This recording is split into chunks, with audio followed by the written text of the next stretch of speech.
Que tu sois un boule, que tu sois un bear, tes analyses tu penses les faire avec flair. Bah le Bitcoin s'en bat les couilles tes analyses. Aujourd'hui dans le Bitcoin, une nouvelle bougie weekly s'est clôturée dans le rouge. C'est juste horrible, c'est la catastrophe. Mais avant tout, je tenais à vous remercier pour vos commentaires, ça fait toujours plaisir. Merci pour tous vos commentaires. Ici on a par exemple Haik Al Jabri qui dit « Thanks, est-ce que ça marche niveau daily pour le moyen et court terme ?» Merci beaucoup pour ton commentaire, ça fait vraiment plaisir. Alors ici, comme on peut le voir, au niveau du Bitcoin, si on trace le Extended Fib jusqu'au top, donc bottom, top, bottom, on arrive plus ou moins sur le 0,382. Je rappelle que le Fibonacci 666, il était plus précis parce qu'il a vraiment touché le top ici. Enfin bref, ça reste un détail. Je mets normalement jamais le 0,236 parce que c'est assez rare qu'ils rebondissent dessus. Mais voilà, juste pour montrer que hier on a clôturé exactement sur ce 0,236, voilà. Support moins puissant, résistance moins puissante que les autres qui sont au-dessus. En tirant ce fib, on a ici pile poil 666. J'avais dit durant la montée que ça ne va pas dépasser les 618, voilà. Je me suis trompé d'une taille de bit asiatique. Et après, bim, ça se crash. Et depuis ici, en gros, ce que j'ai dit, c'était ce scénario-là. On monte dans cette zone-là, zone danger. Et après, on se recrache et on touche ce bottom ici. Donc si je me retrempe d'une taille de bit, théoriquement, on ira jusqu'à peut-être ici, pas le bottom, avant de remonter. Alors attention, pas de discrimination, peut-être que je suis asiatique. Après, oui, je sais prononcer le R. Mais il y a des chances, il y a certains qui savent le prononcer, donc ça c'est raciste de dire ça. Et sinon, comme d'hab, j'avais fait une vidéo il y a moins de 2 mois où j'avais annoncé, on était vers ici, j'ai dit attention, on va se faire rejeter dans cette zone-là, et après bim, d'accord.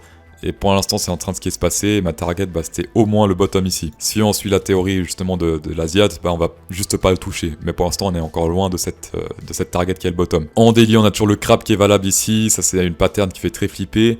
La première target, donc target numéro 1, c'est 0,618 sur le Fibonacci, vers les 38 259, donc ici, d'accord. Le taux de réussite de ces patterns est de 80%, 80%, c'est les patterns qui ont le plus haut taux de réussite. Il suffit d'aller voir ici, par exemple, il y en avait un ici à la fin du bull run, on prend le top, on prend le bottom, merde, voilà, top, bottom, première target 6 à 8, on l'a atteint, et après on s'est fait rejeter vers le bas. Alors certains vont me dire, ouais, mais CryptoSource, ça descend pas tout droit aux 38 000, c'est des conneries. Alors, c'est pas ça la théorie. La théorie, c'est simplement que ça atteigne d'abord le 0,618 qui est vers les 38 000, voilà, avant de toucher le top. Donc en gros, la théorie, c'est simplement que il touchera d'abord ce bottom avant d'éventuellement toucher ce top. Qu'est-ce qu'on a sinon? On est toujours dans ce range là entre le 44 000 et quelques et les 40 000, voilà. Depuis qu'on a craché ici, j'ai dit attention, il y a ce range là qui va se former, ça fait depuis une semaine quasiment que je dessinais ce range. Voilà, pour l'instant on rebondit entre deux. On peut pas trop savoir de quel côté il va sortir honnêtement. Après on a des petits indices. Comme j'ai dit ici on a une divergence boule, donc ça c'est plutôt bon. Là ça, ouais bon, là c'est tout droit, et ici, je vais le dessiner un peu mieux, voilà. Ici ça monte, donc divergence boule, tout droit là ça monte. Confirmé avec la boule verte ici, d'accord. Bien sûr il faut toujours attendre la clôture de la bougie pour que ce soit confirmé, pour l'instant c'est pas encore confirmé, d'accord. Après je rappelle aussi qu'on a ce head and shoulders ici, la target c'est vers les 36, voilà. Donc ça aussi c'est une target qui n'a pas encore été atteinte. Et ce Head and Shoulders, il sera théoriquement annulé si on pète ici cette neckline qui est vers les 44 745, voilà. Donc si on pète cette neckline, oui, dans ce cas c'est annulé.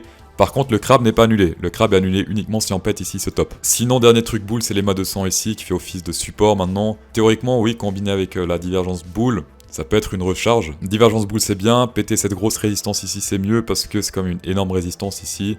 Et j'ai peur que même si on a une divergence boule confirmée, on se fasse rejeter à nouveau ici pour un A, B, C, et puis on se pète la gueule. Donc perso, pour rentrer à nouveau sur du plus long terme, j'attends vraiment cette cassure ici de cette résistance. Et là en bas, il peut faire ce qu'il veut, en fait, moi je reste spectateur de tout ça. En haut 4 heures, tendance toujours baissière, comme on peut le voir ici. On se fait rejeter par l'EMA 50. Ici, on l'a légèrement pété pour ensuite la réintégrer. La bougie là, en 4 heures qui vient de clôturer, a clôturé sous l'EMA 50, comme on peut le voir. Et ici, ça a l'air de descendre pour l'instant. Après, on peut rien dire vu que la bougie n'est pas encore clôturée. Mais pour l'instant, on se fait rejeter par cet EMA 50.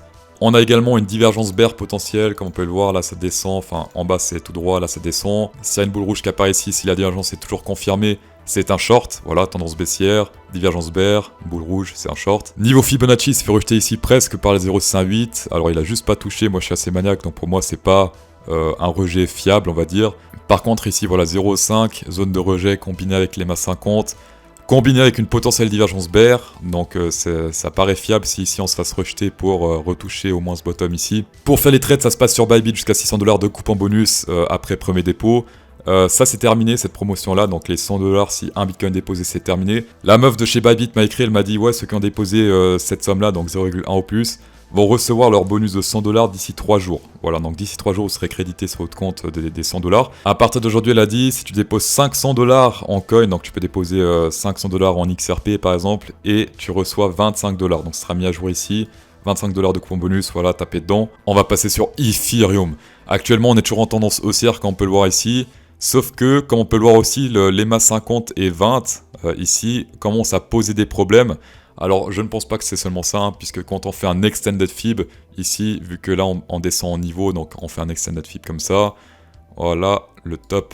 Ici, voilà, on est pile poil sur le 0,5. Voilà, ça, j'aime bien quand c'est pile poil comme ça. Donc, 0,5 combiné avec l'EMA 50, 20 aussi, occasionnellement, voilà.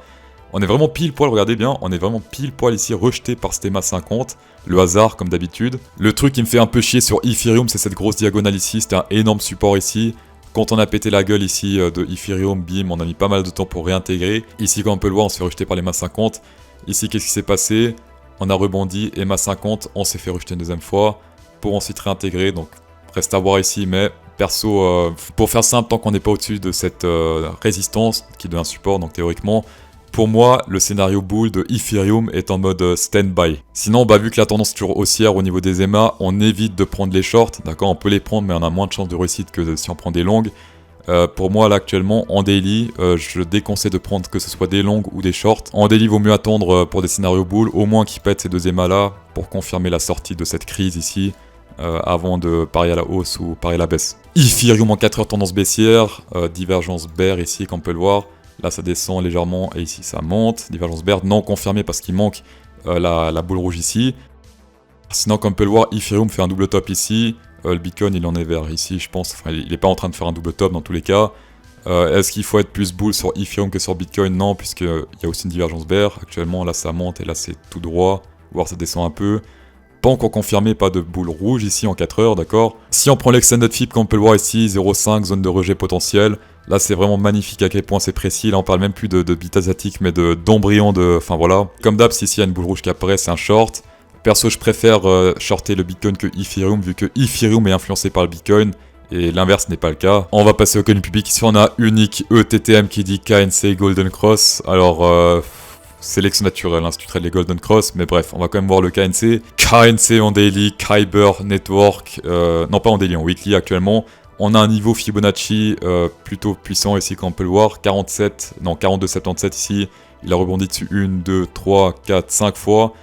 On est en train de retester ce niveau ici, en weekly. Donc, point plutôt intéressant, c'est une boule verte qui apparaît ici.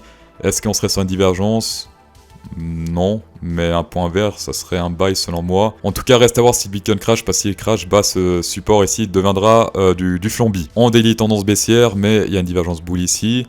Sauf que cette divergence bull, comme on peut le voir, elle s'est faite sélectionner par la nature parce qu'il y a une tige là qui a atteint un stop loss. Voilà, si on prend l'extended fib ici, il fait un peu de la merde, c'est rien dire ce qu'il fait là. C'est très moche ça. Alors sur CoinMarketCap, il est 251ème, c'est pas incroyable. Donc là, c'est pas vraiment des trades qu'il faut prendre, mais plus si tu crois au projet. Là, les graphiques, ça fait un peu n'importe quoi honnêtement, d'accord. Divergence bull qui s'est baisé, le fib qui veut rien dire.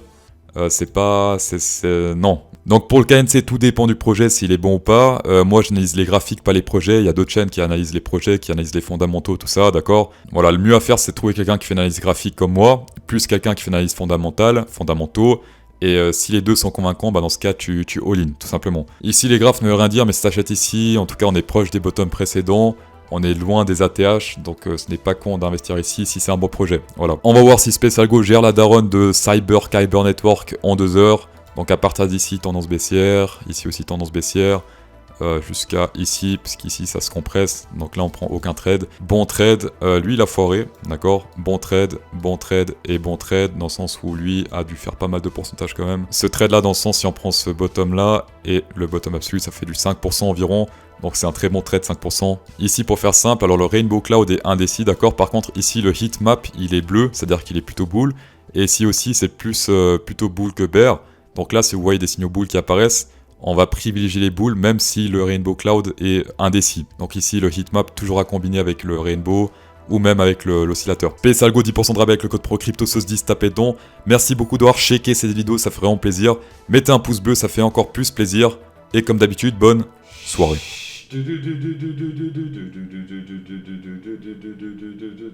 Ah pardon.